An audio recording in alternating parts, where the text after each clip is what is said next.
Well, it's this video here that's been making the rounds all week online, showing a Disney executive caught on camera making a big claim. Take a look. Certainly, there have been times where, there's no way we're hiring a white male person. Just kind of unspoken. There are times when it's spoken, but how would they say it? there's no way we're hiring a white male person. Like straight to you, or okay? They'd be very careful how they message that to agents. That was posted by James O'Keefe, the founder of Project Veritas, showing an undercover journalist filming a conversation she had with a senior vice president at the Walt Disney Company. That entire video has been viewed more than 7.3 million times on X, formerly Twitter, where it dives into other circumstances where someone missed the race or gender criteria for a role. Now, this, of course, prompted further backlash for Disney, which has been under intense scrutiny, as some critics believe it has been bowing down to political and societal pressure to be woke. James O'Keefe's video even prompted a reply from ex-owner Elon Musk, who yet again slammed Disney, saying their alleged hiring process is so messed up. I'm Maddie Hale, and welcome to Mad World, our weekly Culture Wars wrap-up. Let's get into it. It's a big week ahead for Joe Biden and Donald Trump, who will take place in the first presidential debate in the lead up to November's election. The debate this week is the earliest a presidential debate has been in modern history and has caused momentous buzz for what's to come with these two facing off again. Although this time it's the first time a sitting president will debate a former president. President Biden is busy preparing to take CNN's stage, so much so that his calendar has been wiped clean of public events this week. But while both parties prepare, some Biden critics think that his team may be taking preparation too far. Former White House doctor turned Republican Congressman Ronnie Jackson has sent a letter to the president and his cabinet asking Joe Biden to submit a drug test before and after the debate. But I'm going to be demanding on behalf of many millions of concerned Americans right now that he submit to a drug test before and after this debate, specifically looking for performance-enhancing drugs. Because we've seen recently in his State of the Union address that there was a Joe Biden that came out that was not similar at all to what we see on a day-to-day basis for the last 3.5 years. And there's just really no way to explain that other than he was on something, that they'd given him medication. Donald Trump responded to his former doctor making the claim that Biden need to sit a drug test by writing on Truth Social, "Drug test for crooked Joe Biden, I would also immediately agree to one."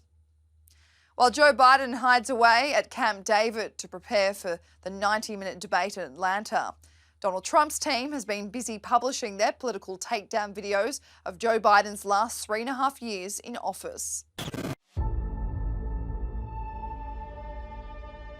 When I argued that we should freeze federal spending, I meant Social Security as well. And I not only tried it once, I tried it twice, I tried it a third time, and I tried it a fourth time. Raising the cap, raising the retirement age for people who are now 30 years old, raising the tax on Social Security, cutting benefits. They're all things that have to be discussed, quite frankly. The American people know we have to fix Social Security. They know we can't grow our way to a solution.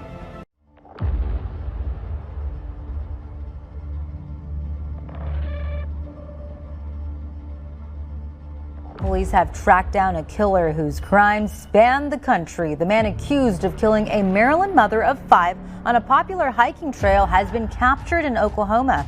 Rachel Marin was dragged from a hiking trail in Maryland where she was raped and murdered. Hernandez allegedly has ties to the notorious MS-13 gang and entered the country illegally in February of last year. It will be a big event on Thursday, watching these two plead to the American people that they are the rightful man to take the most powerful job in the world. But presenting on the stage has not exactly been where Joe Biden has been shining in his first term. He's had plenty of public blunders and cue cards prompting him through, but the debate has no room for that. So should Joe Biden be worried? Well, his press secretary thinks he will be fine. When there is an opportunity for this president to speak to millions of Americans, he shows up. and he meets the moment. So obviously the president's going to look forward to Thursday doing just that, laying out what he normally does, what he's done the last 3.5 years. The problem with that comment of Biden always showing up is that he is continually being criticised, especially by the media, for his lack of press conferences and interviews. Last year, it was revealed by the American Presidency Project that in Biden's first 2 years in office, he had held fewer press conferences than Ronald Reagan was in office. Joe Biden averaged 10 press conferences a year, while Trump was 19.5 and Obama was 23.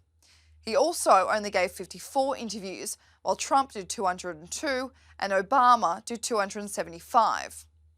Moving on to Democratic Congresswoman Alexandria Ocasio-Cortez, now who has been labelled cringe over the weekend for her attempt to pump up the crowd at a campaign rally in the Bronx.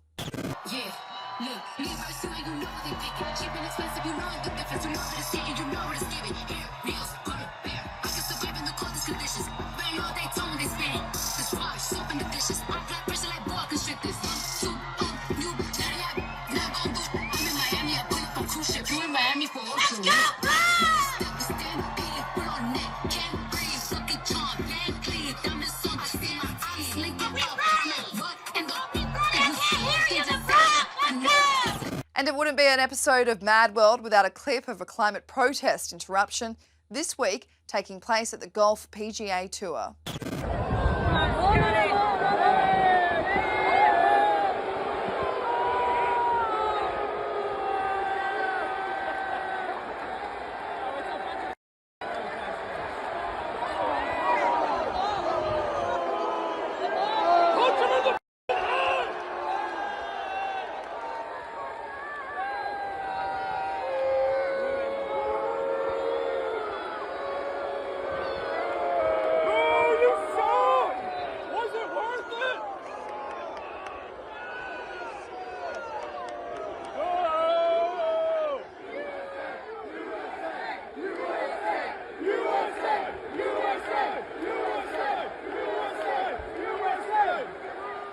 And finally, with just a week away into the UK general election, a member of Youth Demand has visited Rishi Sunak's North Yorkshire property to leave what could be a parting gift in the Prime Minister's lake.